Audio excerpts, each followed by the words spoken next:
welcome sa ating panibagong update. Dito po sa South Luzon Expressway Toll Road 4. Sa portion po ito mga bayan ng Barangay Santissimo, San Pablo City, Laguna. Masisilayan natin mga bayan na yung nalatagan ng concrete cement nung unang update natin dito halos 100 meters pa. Ngayon halos 3 kilometro na po ang nalatagan ng concrete cement dito sa area. Masisilayan natin mga bayan, oh. Andun, yung tinuro natin, yan na yung sa unahan ay Chaong na po yan, Chaong Quezon, no? Na kung saan papunta na roon ang paglatag ng concrete cement.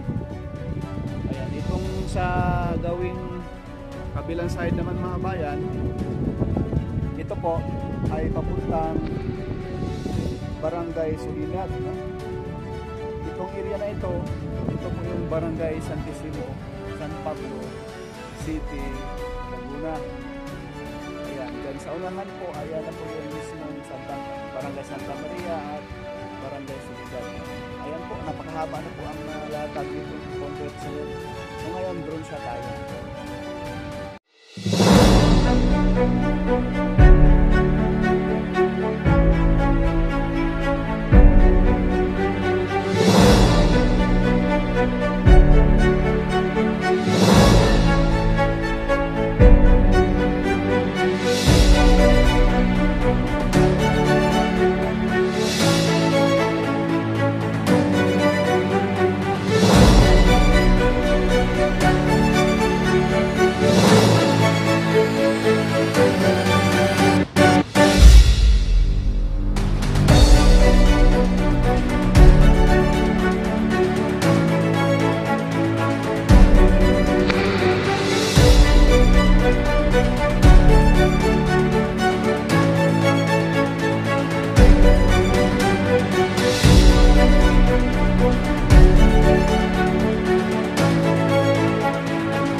Mapapansin po natin mga bayan sa dulo, no? Kakaiba yung technique rito sa paglatag ng concrete cement mga bayan. Ang inuuna ng paglatag ng concrete cement mga bayan, yung gilid-gilid muna. Ayan po, sa bandang kaliwa, ayan na po, may naumpisahan na ba silang concrete cement sa gawing kaliwa po, no? Yung style naman po doon sa may Alaminos mga bayan, yung una, yung pinakagitna, doon sila nag-start paglatag ng concrete cement. Dito sa mismong kontraktor dito, Santa Clara, yung inuuna paglatag ng konkretong semento, magkabilaan yung gilid-gilid, no? Yan. Yan po. Yan. Yung kabilang gilid mga bayan sa gawing kanan, nag-start na po sila maglatag ng concrete cement.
Yang makikita natin sa ating video mga bayan, approaching na po yan doon sa Barangay Santa Maria. At ito naman po yung view sa kabilang side mga bayan, na talaga namang overlooking yung area dito, no. Masisilayan natin yung mga malawak na palayan rito sa Barangay Santissimo at Barangay Santa Maria, San Pablo City, Laguna mga kabayan. At yan, masisilayan natin yung pinakadulo, yung boundary ng Chaong. Mula rito mga bayan, sa Chaong Interchange, mga 3 kilometro na lang, no? Yun na po yung Maharlika Highway, and then yun ay po yung Tiaong Interchange. Yan, hanggang dyan pa, no? At masilayan natin bandang kaliwa, yung doon po sila mag-start, no? Nag-start paglatag ng concrete cement. Kakaiba yung style dito sa contractor dito sa Santa Clara, no? Package C, may habang 7.50 kilometers mga bayan. Mula San Pablo hanggang Tiaong Interchange.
Yan lang po mga kabayan yung ating latest update sa Package C, no?